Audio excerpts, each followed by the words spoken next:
Nakatitig lang ang babae bagaman naiilang. What does it matter? She saw him all. Isang munting ngiti ang di sinasadyang sumilay sa mga labi nito. Gwapo. Maganda ang katawan. Na tila isang Greek god. Kanino ba niya ihahantulad ang lalaking kaharap niya? Kay Apollo ba? O kay Adonis? Anong nakakatawa? Bulyaw ni Gino na napuna ang pagkangiti ng babae. I thought you looked like a Greek god. Ang buong kaprangkahan niyang sagot na marahil dala ng pagkabigla sa bulyaw ni Gino. Nagsalubong ang mga kilay ng binata. Huwag mo akong bulahin. Please, mister. I'm sorry kung naligalig kita. Pero hindi ko alam kung saan ako pupunta. Hindi dahil stowaway ako. Hindi ko alam kung sino ako. Nasa mukha ng babae ang pagsusumamo. Napahinto sa pagzizipper ng maong niya si Gino. Niloloko mo ba ako? Paggalit niyang tanong. Kalituhan ang nakita niyang gumuhit sa mukha nito. Marahang umiling-iling ito. Hindi mo alam kung sino ka? Nagkamalay ako sa isang hospital kahapon. Sabi nila'y 3 araw na ako doon. Hindi ko alam ang isasagot sa mga tinatanong nila sa akin. Naisip ang mga doktor at nurses na pilit siyang hinahanapan ng mga impormasyon. Ang sabi ng doktor, partial amnesia daw. Tumingala sa kisame ang binata. Sinuklay ng daliri ang mga buhok. I can't believe this. Maliban sa singsing na ito, ay wala na silang makitang maaaring mapagkuhanan ng impormasyon mula sa akin. At wala rin namang naghanap sa akin. Patuloy ng babae na hindi alintana ang sinabi ng binata. Walang nakapunang lumabas ako sa hospital kanina. Inisip ko kung lalabas ako ay baka makaalala ako. At doon niya ako na isakay ng 2 lalaki. Amnesia victim. At takas mula sa ahente ng mga prostitusyon? Ano pang susunod niyang maririnig mula rito? Ano raw ang dahilan at hindi ka makakaalala? Sabi ng doktor, ay dahil sa head injury ko. Hinawi nitong makapal na buhok na tumatabing sa noo. Lumapit ang binata at wala sa loob na tiningnan ang ipinapakita nito. Sa bandang itaas ng kaliwang noo, ay may sariwa pang sugat. Naroon pa ang mga stitches. Napuna rin niya ang nangingitim na pasa sa kaliwang pisngi, malapit sa tenga nito. Hindi nito mapupuna basta-basta, dahil natatakpan ng buhok. Napabuntong hininga si Gino, at tinitigan ang babae. Nagsasabi ba ng totoo ang babaeng ito? Kanina-kanina lang, ay gusto niyang dalhin kay Ronald ito. Pero ngayon, ay nag-aalanganin siya. Humupa ang galit na nadama. Wala kang maalala kahit ano. Iling lang ang isinagot nito. Ano ang gagawin ko sa iyo ngayon? Tanong niya ulit na paruot pa rito. Pwede mo naman na akong itago dito sa cabin mo. Mahirap ang sinasabi mo. At saka huwag kang magtiwala sa akin. Anong malay mo? Baka kung ano ang maisip kong gawin sa iyo. Sarkastikong sagot ng binata. Napangiti ang babae. Napalunok si Gino. The girl is even prettier when she's mine. Mas magtitiwala ako sa iyo kaysa kung kanino at saan mo pa ako dadalhin. Mapagkakatiwala ang tao si Ronald. Maiiritang sagot ng binata. Naiinis siya sa sarili niya. At ngitila ang nadadala na siya. Muli niyang tinitigan ang babae. Talagang maganda. Inosenteng maganda. Pero hindi sapat iyon upang mabighani siya. Naisip ang takot sa mukha nito noon. Sabihin niya na hindi siya nakikipag-make love na hindi niya alam ang pangalan. Mula sa tinakasang mga manyakis, ay heto siya. At hubot-hubad na nakalantad. Ngayon niya gustong mailang sa nangyari. Hindi may dapat siyang ikahiya sa pagkalalaki niya, kundi ang tingin niya sa babaeng ito ay wala pang muwang at napakabata. Marahil ay 20 or 21 lang ito. Anong gagawin niya ngayon sa babaeng ito? Saan ito pupunta? Anong gagawin ni Ronald kung sakasakaling dalhin niya ito doon? Ang tiyak niyang maaaring gawin ng kanyang bayaw ay dalhin ito sa pinakamalapit na social welfare sa Davao. Napailing siya. Bakit bigla ay hindi niya gustong iyon ang mangyari sa babaeng ito? Huwag kang lalabas ng cabin. Kukuha ako ng pagkain natin. At saka natin pag-usapan kung ano ang gagawin ko sa iyo. Naiinis pa rin niyang sabi bago lumabas. Sa harap ni Ronald, ay pinag-iisip pa ng binata ang sasabihin. Akala ko ay hindi ka nalalabas. Dinner ready, ani ni Ronald. Napatigil si Gino. Sasabihin ba niya? Paano? Sa cabin na lang ako kakain. Gusto ko pang pag-aralan at basahin ang mga kontratang dala ko. Ang sa halip ay nasabi niya. Nagkibit balikat si Ronald. Suit yourself. Ayan ang tray. Kinuha ni Gino ang tray at naglagay ng mga pagkain dito. Malakas yata ang appetite mo ngayon. Puna ni Ronald na mapansing sobra ang kinuha niyang pagkain. Hindi ako nagtanghalian kanina. Aniya at mabilis na tumalikod. Sa cabin ay naroon pa rin ang babae sa sofa. Inilapag niya ang tray sa maliit na mesa. Kumain ka na, ani niya. Sandali lang nag-atubili ang babae at nagsimulang kumain. Ikaw, nahihiyang alok nito makalipas ang ilang sandaling pagsubo. Mamaya pa ako. Yung matitira mo.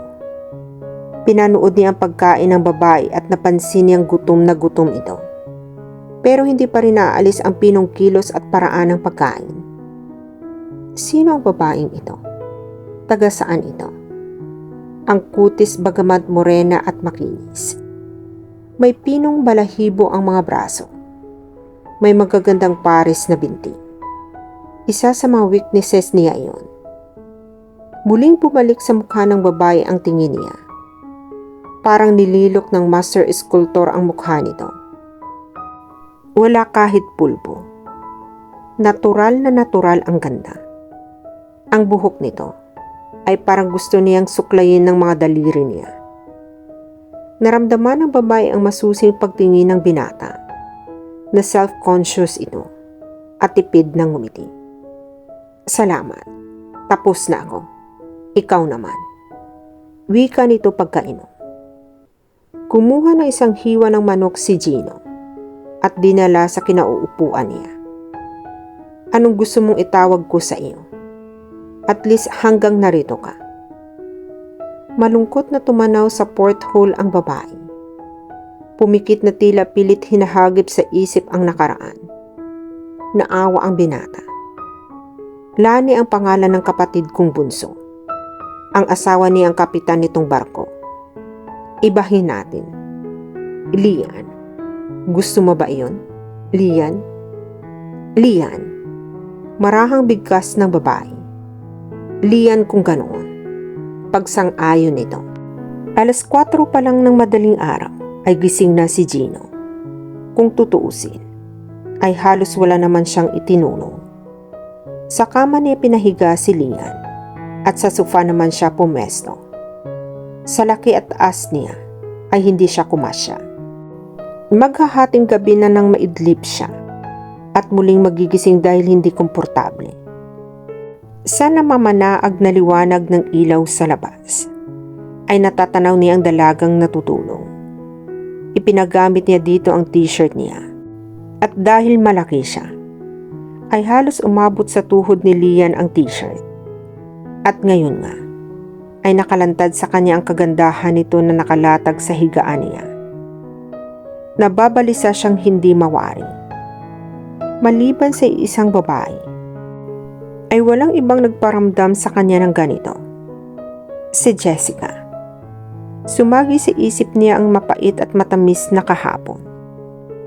Minahal at inibig niya si Jessica mula pagkabata. Lagi silang magkasama. Horse racing, car racing, at kung ano-ano pa. At sa lahat ng mga iyon, ay pinahintulutan niya ito ng manalo. Well, alright. Mahusay talaga si Jessica sa mga ganoong bagay. Dahil sa asyenda ito lumaki. Pero siya man ay ganoon din.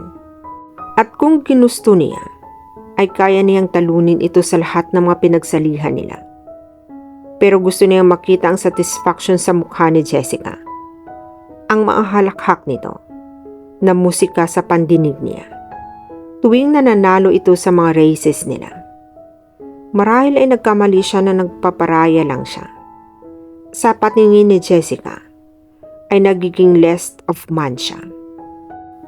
O marahil talagang kapatid lang ang turing nito sa kanya. Umibig sa iba si Jessica. Ang bose na si Nick Delmar. Labi siyang nasaktan, subalit hindi alam ni Jessica iyon. Nang magpakasal si Nick at Jessica, ay siya pa ang best man. Sinaksihan niya ang kamatayan ng sariling pag-ibig.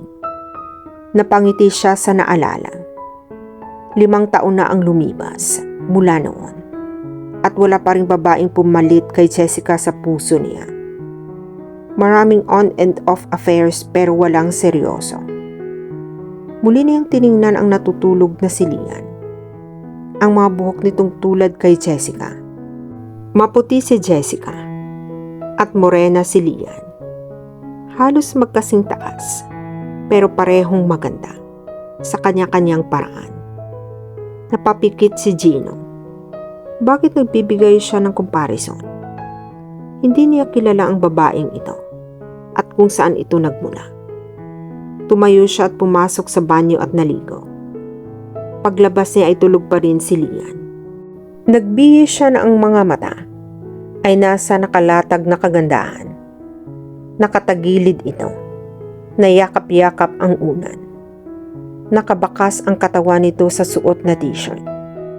At sarili niyang t-shirt. May kung anong init ang gumuhit sa katawan niya. Agad niyang inalis ang mga mata niya sa natutulog na babae. Nag-zipper ng pantalon at lumabas ng cabin. Patungo na siya sa kinaroroonan ni Ronald nang masalubong niya ang third mate. "Good morning, Milo," si Ronald. "Patungo na sa cabin mo." Sagot nito nang tinanong niya. Kinabahang bigla si Gino. "Hindi ko nasalubong.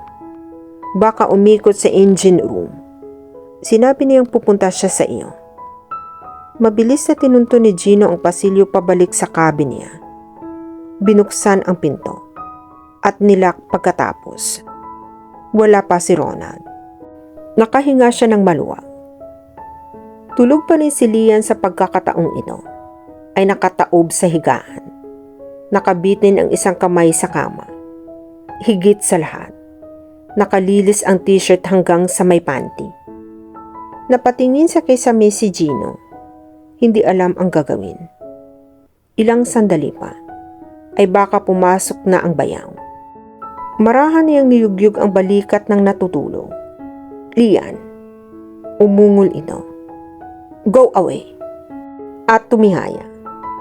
Nalalong ikitinaas ng t-shirt hanggang sa may puson. "Oh God!" Ani ni Gino sa biglang nainitan. Mabilis siyang nagdesisyon. Binuhat ang babae at binasok sa banyo.